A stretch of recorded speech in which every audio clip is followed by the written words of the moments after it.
Aloha, everyone. It was a pretty positive session overall for the stock market. Again, the NASDAQ is hitting new all-time highs. Well, not on a closing basis, but intraday it got up to 51.14, which is higher than the 51.11 level intraday on the 27th. So NASDAQ continues to move into new high territory with its brother, the NASDAQ 100. These two indexes remain under a buy condition.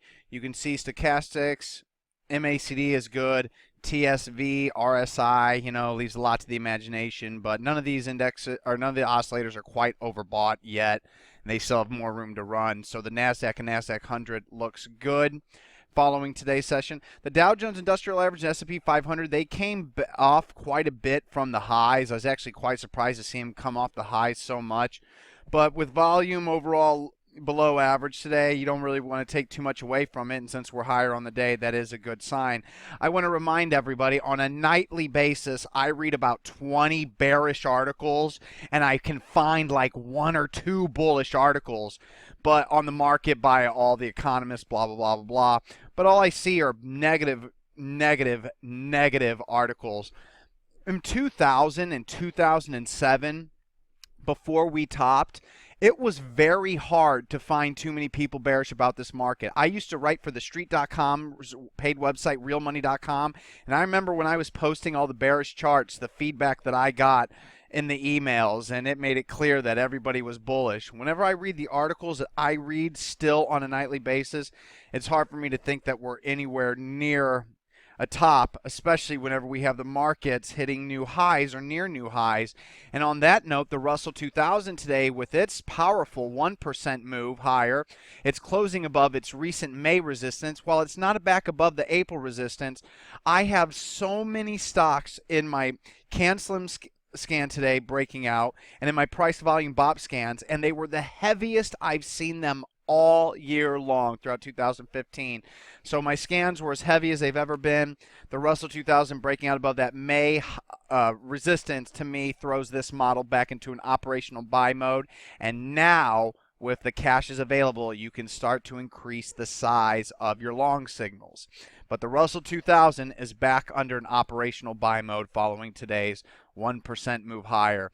And the good news also is the Dow Jones Transportation Average was actually the leading index today, because currently it's the only index we have under a sell signal, and it was up 1.22% today.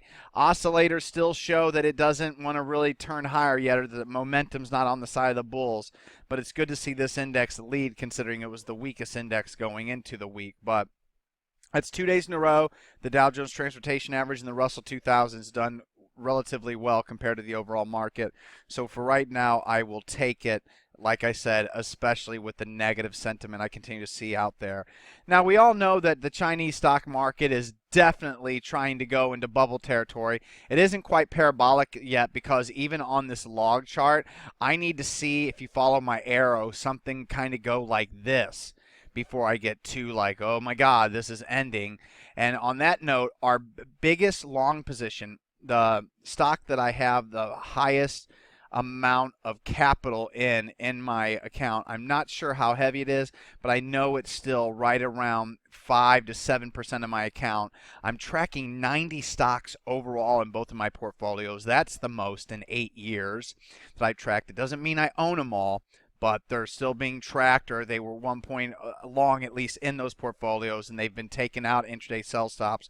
But I would probably suggest that I have to have at least 70 to 80 stocks that I'm personally long out of those 90 that I'm tracking.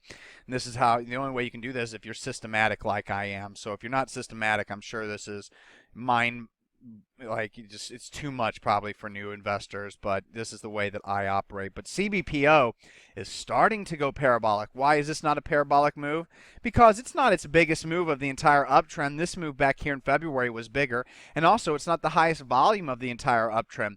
Volume was extremely strong right here on the second yesterday, but whenever the move actually started back in October, it had a couple of volume bar days that were actually bigger. So there's nothing parabolic about the move, but it is starting. If you look at an arithmetic chart, it's starting to get a little crazy on this stock, but whenever it shoots straight up to 200, from 150 to 200, then I'll start calling it parabolic. But for now, we still have room easily to run to the upside, especially when we're just hitting fresh new highs in the market. And I tell you what, out of all the markets that I've ever been involved with that are nearing new highs or hitting new highs, this is the most unloved new highs I've ever seen. I'm going to reiterate, I'm just not used to seeing so much bearishness in a market hitting new highs. But that's good. Fine. We're fully invested, fully long. Margin account is beyond fully invested, and I keep raising more money to get into new long positions. And on that note, TZA gave a 50% sell signal intraday by moving below 969. It's closing at 959. So on an end-of-day basis, it's also a 50% sell position. There are no other end-of-day signals. Remember, we're tracking 90 stocks here. We didn't get a sell signal in any of them.